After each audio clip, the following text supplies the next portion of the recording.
ഇന്ന് ഞാൻ നിങ്ങൾക്ക് വളരെ ടേസ്റ്റി ആയിട്ടുള്ളൊരു ബീഫ് കറിയാണ് പരിചയപ്പെടുത്തുന്നത്.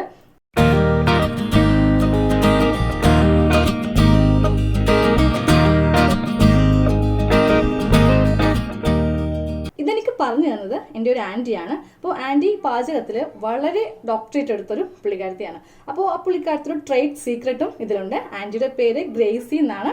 ഓക്കെ, അപ്പോൾ നമുക്ക് ഇന്നത്തെ വീഡിയോയിലേക്ക് കിടക്കാം. അപ്പോൾ നമുക്ക് ഇന്നത്തെ ബീഫ് കറിക്ക് വേണ്ടിയിട്ട് ഞാൻ 1 കിലോ ബീഫ് ഇതുപോലെ വാങ്ങിച്ച് ഉപ്പിട്ട് വേവിച്ച് വെച്ചിട്ടുണ്ട്. അപ്പോൾ അധികം വെള്ളം ചേർക്കാതെയാണ് വേവിച്ച് എടുത്തിട്ടുള്ളത്. 1 കിലോ ഇറച്ചിയുടെ കണക്കാണ് ഇന്ന് ഞാനിവിടെ കാണിക്കുവാൻ പോകുന്നത്. അപ്പോൾ ആദ്യമേ ഞാൻ പറഞ്ഞു ബീഫ് ഉപ്പിട്ടാണ് വേവിച്ച് വെച്ചിരിക്കുന്നത്. അപ്പോൾ ഞാൻ മറ്റൊരു പാത്രം ഇതുപോലെ ഗ്യാസ് ഓൺ ചെയ്തിട്ടുണ്ട്. എന്നിട്ടൊരു കട്ടിയുള്ള പാത്രം ഇതുപോലെ വെക്കുക. അതിലേക്ക് ഏതെങ്കിലും ഓയിൽ, ഇപ്പോൾ നിങ്ങൾ യൂസ് ചെയ്യുന്ന ഏതെങ്കിലും ഓയിൽ ഉപയോഗിക്കുക. വെളിച്ചെണ്ണയാണെങ്കിൽ കുഴപ്പമില്ല. ഞാനിപ്പോൾ ഓയിലാണ് എടുത്തിരിക്കുന്നത്. ഇനി ഈ എണ്ണ നന്നായിട്ട് ചൂടാന് ശേഷം ഇതിലേക്ക് ഒരു 2 വലിയ സവാള വളരെ ചെറിയ കഷ്ണങ്ങളാക്കി ഞാനിവിടെ അരിഞ്ഞു വെച്ചിട്ടുണ്ട്. അപ്പോൾ ചെറിയ സവാളയാണ് എടുക്കുന്നതെങ്കിൽ അത് 3 എണ്ണം എടുക്കുക.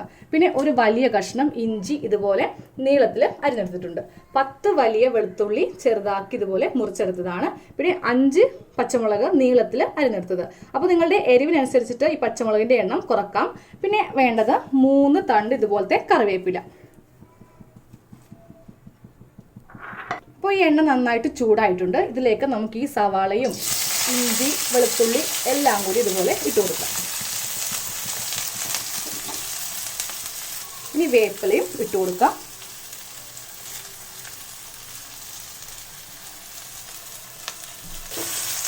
ഇത് നന്നായിട്ടൊന്ന് ഇളക്കി കൊടുക്കണം. ഇനി ഇതിലേക്ക് നമുക്ക് കുറച്ച് ഉപ്പ് നമ്മൾ ചേർത്ത് കൊടുക്കുകയാണ്. നമ്മൾ ഓൾറെഡി ഉപ്പിട്ടാണ് ഈ ഇറച്ചി പുഴുങ്ങി വെച്ചിരിക്കുന്നത്. എന്നാലും ഈ സവാള പെട്ടെന്ന് നമുക്ക് മൊരിഞ്ഞ് കിട്ടാൻ വേണ്ടിയിട്ട് കുറച്ച് ഉപ്പ് ഇതിലേക്ക് ഇട്ട് കൊടുക്കണം. അപ്പോൾ ഉപ്പിട്ട് ഒന്ന് ഇളക്കിയതിന് ശേഷം ഇനിയാണ് ഞാൻ ഇതിലേക്ക് ആ ട്രേഡ് സീക്രട്ട് എന്ന് ആദ്യം പറഞ്ഞില്ലേ, അതായത് കറിക്ക് ടേസ്റ്റ് കൂടാൻ വേണ്ടിയിട്ടുള്ള സംഭവം ചേർക്കാൻ പോകുന്നത്. അത് വേറൊന്നുമല്ല, നമ്മുടെ പഞ്ചസാര. കുറച്ച് പഞ്ചസാര ചേർത്താൽ മതി, അധികം ചേർക്കരുത്. അപ്പം ഞാൻ സ്റ്റൗ ഒന്ന് ചെറുതായിട്ടൊന്ന് കുറച്ച് വെച്ചു. അതിനുശേഷം ഞാനിപ്പോൾ 1 കിലോ ഇറച്ചിയാണ് വെക്കുവാൻ പോകുന്നത്. ആ 1 കിലോ ഇറച്ചിക്ക് ഞാൻ ഈ ചെറിയ സ്പൂൺ, ഇപ്പോൾ ഞാൻ എടുത്തിരിക്കുന്ന സ്പൂൺ നിങ്ങൾ കണ്ടല്ലോ, വളരെ ചെറിയ ടീസ്പൂണാണ് എടുത്തിരിക്കുന്നത്. ഇതിലേക്ക് ഇത്രയും പഞ്ചസാരയാണ് ചേർക്കുവാൻ പോകുന്നത്. അപ്പോൾ ഞാൻ ചേർത്ത് കൊടുത്തു. പഞ്ചസാരയുടെ അളവ് എപ്പോഴും കൂടി പോകരുത്. കൂടി പോയിട്ടുണ്ടെങ്കിൽ നമ്മൾ കറി കഴിക്കുമ്പോൾ വല്ലാതെ എങ്ങും മധുരം കൂടിപ്പോവും. അപ്പോൾ നിങ്ങളിപ്പോൾ കണ്ടല്ലോ അളവ്, അത്രയും പഞ്ചസാര നമുക്ക് ചേർത്ത് കൊടുക്കാം. അപ്പോൾ നിങ്ങൾ 1 കിലോ ഇറച്ചിയാണ് വാങ്ങിക്കുന്നെങ്കിൽ ഇതിൻ്റെ പകുതി പഞ്ചസാരയെ ചേർക്കാവൂ.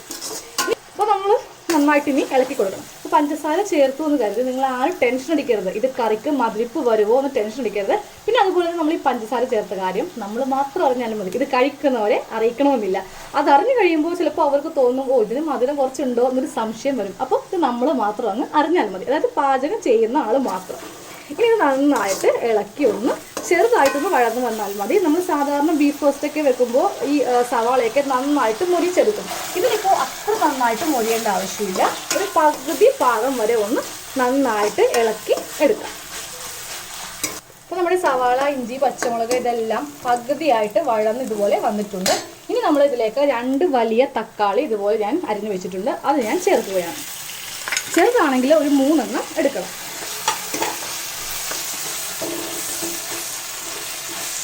ഇനി ഇത് നന്നായിട്ടൊന്ന് ഇളക്കി ഈ തക്കാളിയും സവാളയും ഒക്കെ ഒന്ന് വേവിച്ചെടുക്കണം. ഞാനിപ്പോൾ നന്നായിട്ട് ഇതുപോലെ ഇത് ഇളക്കി കൊടുത്തിട്ട് ഒരു മൂടി വെച്ചിട്ടൊന്ന് വേവിക്കാൻ പോവുകയാണ്. ഒരു 2 മിനിറ്റ് സിം കുറച്ച് വെച്ചൊന്ന് വേവിച്ചെടുക്കണം.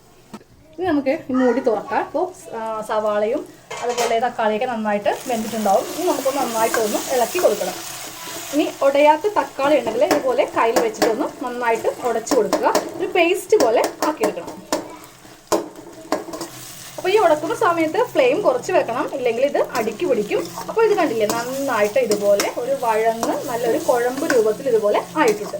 അപ്പോൾ ഞാനിപ്പോഴും ഫ്ലെയിം കുറച്ചാണ് വെച്ചിരിക്കുന്നത്. ഇനി ഇതിലേക്ക് നമുക്ക് എല്ലാ പൊടികളും ഒന്ന് ചേർത്ത് കൊടുക്കാം. അപ്പോൾ ഇതിലേക്ക് ആദ്യമേ ഞാൻ മല്ലിപ്പൊടിയാണ് ചേർക്കാൻ പോകുന്നത്. അപ്പോൾ അതിനും അളവ് സ്പൂൺ ഇതാണ് എടുത്തിരിക്കുന്നത്. ഞാൻ ആദ്യമേ പഞ്ചസാരയുടെ അളവ് കാണിച്ചില്ലേ, അതേ സ്പൂണാണ് എടുത്തിരിക്കുന്നത്. ഇതൊരു 3 ടേബിൾ സ്പൂണാണ് ഞാനിപ്പോൾ ഇതിലേക്ക് ആഡ് ചെയ്യാൻ പോകുന്നത്.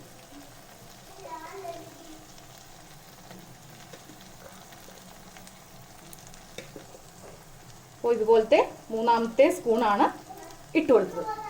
ഇനി മഞ്ഞപ്പൊടി എടുക്കുമ്പോൾ ഇതുപോലെ ഒരു 1/2 ടീസ്പൂൺ മഞ്ഞൾപ്പൊടി ചേർത്ത് കൊടുത്തു. ഇനി അടുത്തത് മുളക് പൊടിയാണ് ചേർക്കാൻ പോകുന്നത്. മുളക് പൊടിയും 3 സ്പൂൺ, ഇതുപോലെ നിറച്ചെടുത്തിരിക്കുന്ന സ്പൂണാണ് 3 എണ്ണം ചേർക്കാൻ പോകുന്നത്. എരിവ് കുറച്ച് കൂടുതലായിരിക്കും, എന്നാൽ ഈ കറിക്ക് ടേസ്റ്റ് ഉണ്ടാവുള്ളൂ.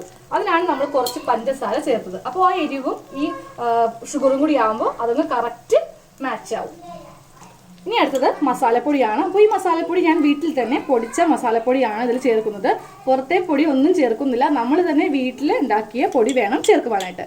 ഇതൊരു 2 സ്പൂൺ, നിറച്ച് 2 സ്പൂൺ ചേർത്ത് കൊടുക്കാം.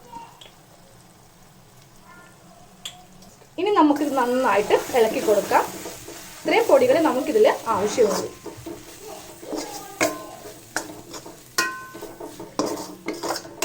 അപ്പോൾ ഇനി ഒരു വീഡിയോയിൽ ഞാൻ കാണിച്ചു തരാം ഹോം മെയ്ഡ് മസാലപ്പൊടി എങ്ങനെ നമുക്ക് ഉണ്ടാക്കാവുന്നത്. ഇതൊരു 2-3 മിനിറ്റ് കുറഞ്ഞ ഫ്ലെയിമിൽ നന്നായിട്ടൊന്ന് ഇതുപോലെ വഴച്ചെടുക്കണം. എന്നാൽ മാത്രമേ നമ്മളിപ്പോൾ ഇട്ട ആ പൊടികളുടെയൊക്കെ പച്ചമണമൊക്കെ ഒന്ന് മാറി കറക്റ്റ് നമ്മളുടെ മസാലപ്പൊടികളെല്ലാം ഒന്ന് ആയി വരുള്ളൂ. അപ്പോൾ ഇതുപോലെ 2-3 മിനിറ്റ് ആയി. ഇനി ഇതിലേക്ക് നമ്മൾ ബീഫ് ഇപ്പം തന്നെ ഇടരുത്.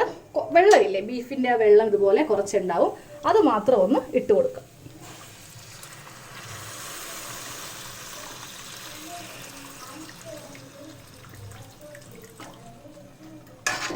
ഇത് നന്നായിട്ട് ഇതുപോലെ ഒന്ന് യോജിപ്പിച്ചെടുക്കുക.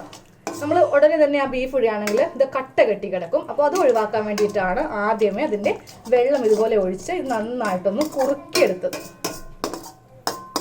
ശരിക്കും പറഞ്ഞാൽ ഇതൊരു ഹോട്ടൽ സ്റ്റൈൽ ബീഫ് കറിയാണ്. അതുകൊണ്ടാണ് ഞാനിതിന് വെളിച്ചെണ്ണ യൂസ് ചെയ്യാതെ ഓയിൽ ഒഴിച്ചത്. ഹോട്ടലിലേക്ക് എല്ലാവരും ഓയിലേ ഒഴിക്കത്തുള്ളൂ. വെളിച്ചെണ്ണയുടെ വില കേട്ടിട്ടുണ്ടെങ്കിൽ ഹോട്ടലിൽ ഉപയോഗിക്കത്തൊന്നുമില്ല, ഓയിലേ ഉപയോഗിക്കും. അപ്പോൾ ആ ഒരു ടേസ്റ്റ് കിട്ടാൻ വേണ്ടിയിട്ടാണ്, ഹോട്ടലിലെ ടേസ്റ്റ് കിട്ടാൻ വേണ്ടിയിട്ടാണ് ഓയിൽ ചേർത്തത്. അപ്പോൾ നന്നായിട്ട് നമ്മുടെ ചാറ് നല്ല അടിപൊളിയായിട്ട് കുറുകിയിട്ടുണ്ട്. ഇനി ഇതിലേക്ക് നമുക്ക് ബീഫ് ഇട്ട് കൊടുക്കാം.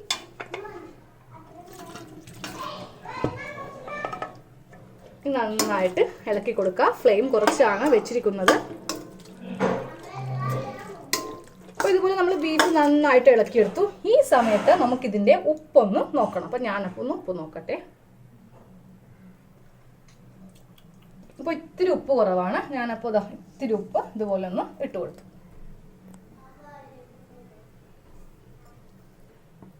നന്നായിട്ട് ഇളക്കി കൊടുക്കാം. ഫ്ലെയിം കൂട്ടി വെച്ചു. ഇത് നന്നായിട്ടൊന്ന് തിളക്കട്ടെ.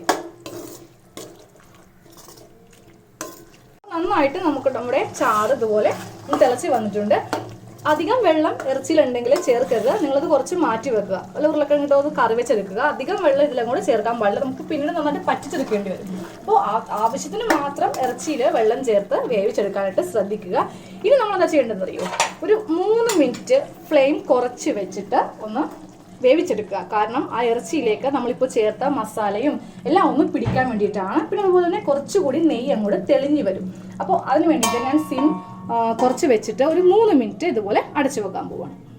ഇനി നമുക്കിതിൻ്റെ മൂടി തുറക്കാം. 3 മിനിറ്റ് കഴിഞ്ഞിട്ടുണ്ട്. ഇപ്പോൾ കണ്ടില്ലേ, ആ എണ്ണയൊക്കെ ഫ്രണ്ടിൽ നന്നായിട്ട് തെളിഞ്ഞു വന്നിട്ടുണ്ട്. എന്നാൽ മാത്രമേ ഈ കറിക്ക് ടേസ്റ്റ് ഉണ്ടാവൂ. ഇനി നമുക്കൊന്നും കൂടി ഫ്ലെയിം കൂട്ടി വെച്ചിട്ടൊന്ന് ഇളക്കി യോജിപ്പിച്ചിട്ട് സ്റ്റൗ ഓഫ് ചെയ്യാം. ഞാനപ്പോൾ സ്റ്റൗ ഓഫ് ചെയ്തു. അപ്പോൾ നമ്മുടെ കറി റെഡി ആയിട്ടുണ്ട്. അപ്പോൾ നിങ്ങൾ ഇതുപോലെ ഒന്ന് ട്രൈ ചെയ്യുക. തീർച്ചയായിട്ടും ട്രൈ ചെയ്തിട്ട് എനിക്ക് കമൻറ്റ് ചെയ്യുക എങ്ങനെയുണ്ടായിരുന്നത്. അടിപൊളിയായിരിക്കും, ഞാൻ ഗ്യാരണ്ടി തരികയാണ്. ഇങ്ങനെ ഒരു പ്രാവശ്യം നിങ്ങൾ ചെയ്തിട്ടുണ്ടെങ്കിൽ പിന്നെ നിങ്ങൾ ഇങ്ങനെ മാത്രമേ കറി വെക്കൂ. വെക്കുവാനും വളരെ ഈസി അല്ലേ, അധികം ചേരുവകളൊന്നും തന്നെ ഇല്ല. നമുക്ക് തന്നെ വീട്ടിൽ ഉള്ള സാധനങ്ങൾ വെച്ചിട്ട് നമുക്ക് നല്ല അടിപൊളി ടേസ്റ്റിൽ ഹോട്ടൽ സ്റ്റൈൽ ഇറച്ചിക്കറി തയ്യാറാക്കിയെടുക്കാം. അപ്പോൾ ഇഷ്ടമായിട്ടുണ്ടെങ്കിൽ നിങ്ങൾ സബ്സ്ക്രൈബ് ചെയ്യാത്തവരെ സബ്സ്ക്രൈബ് ചെയ്യുക. അപ്പോൾ ഞാൻ ആദ്യമേ സബ്സ്ക്രൈബിൻ്റെ കാര്യം പറഞ്ഞാൽ നിങ്ങളെ മടുപ്പിക്കാഞ്ഞതാണ്.